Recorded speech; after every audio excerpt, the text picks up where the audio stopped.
How's it going, everybody? In this video, I'm going to be showing you guys exactly how I made over $64,000 on my first Airbnb in a little bit over 7 months. So I'm going to be sharing my screen here and jumping right in, pretty much exactly how I went from my first month all the way to now 7 months later. So let's go and jump right into it. Okay, so here we go. We're looking at January of 2022. As you can see, the earnings were a little bit over 7,000. Here's a grid of month to month.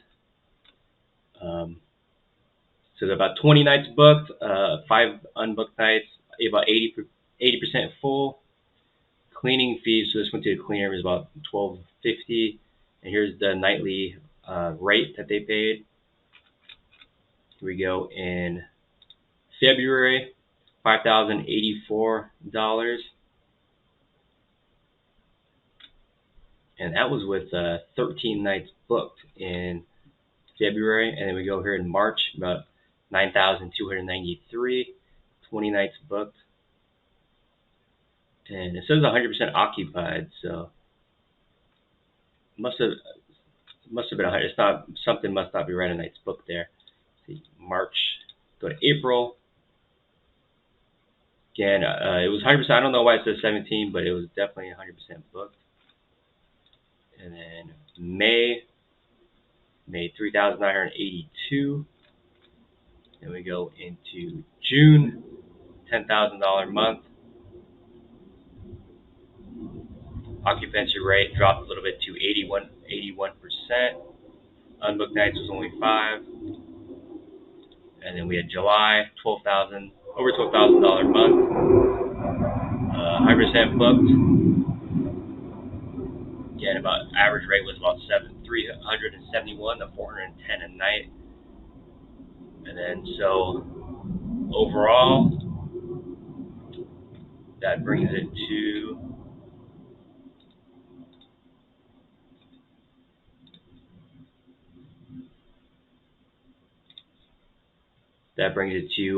over $64,000.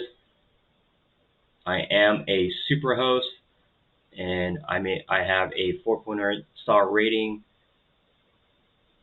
and so everything's looking good. So how did I know that this property was going to pretty much be a winner as far as creating revenue? So how I figured that out is I actually used this site called AirDNA to actually figure that out.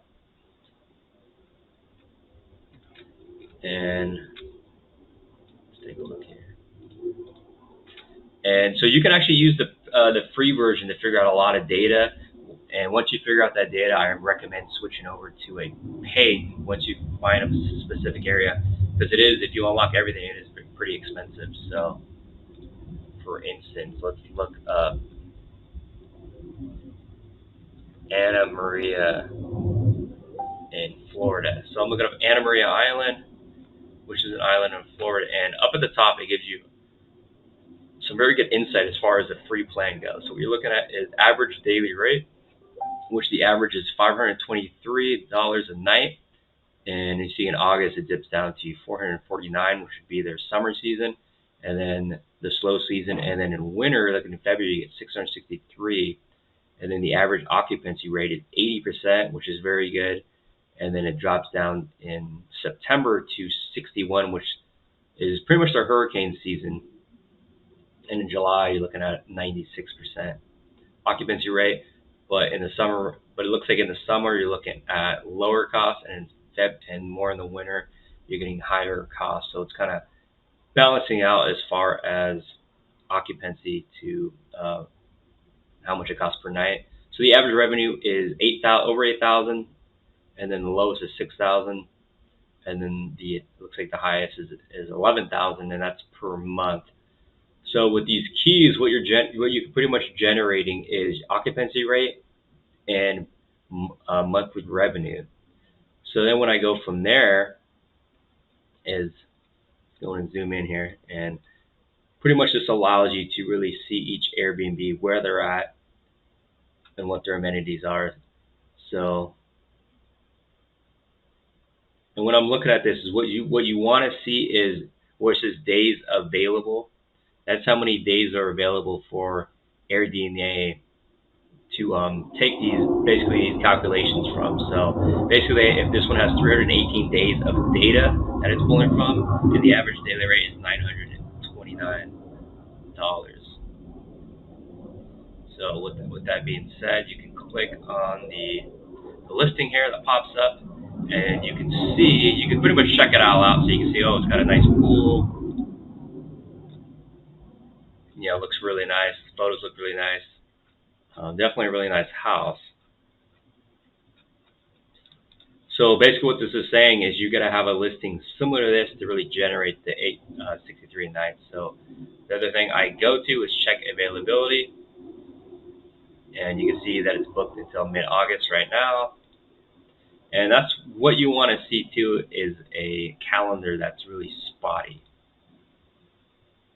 Looks like people are booking in November, December for the winter season. And another thing I like to look at is the reviews. So you should see a review pretty much every month. So July, June, May, April. So I do see a review every month. So that tells me that this is a real listing that's profiting money.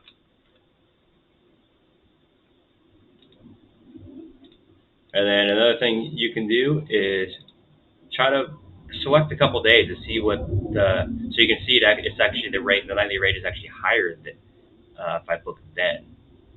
Well, if I change the date, let's say to September.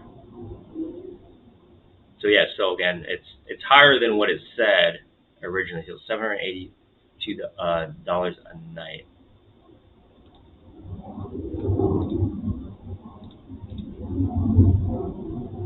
Yeah, so it's even gets higher as it goes out, and then so that's basically how I see what my nightly revenue is I can get.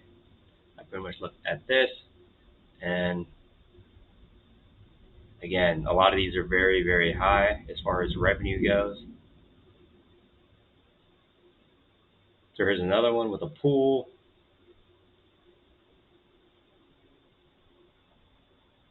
So this one's 500 daily rate. So let's check this one out.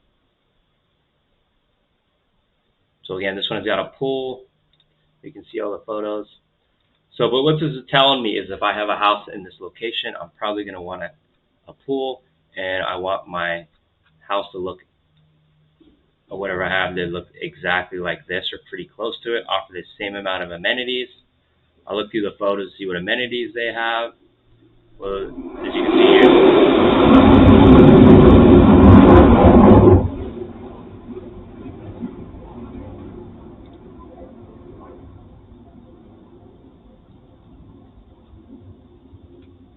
another thing I like to look at also is how many bedrooms is it. So you can see here, it looks like it's got 4 bedrooms. So again, that makes a difference. See how many bedrooms and how many baths, because depending on that, you can have more people, and the more people that you can fit in the house, they divide up the daily cost on that. So,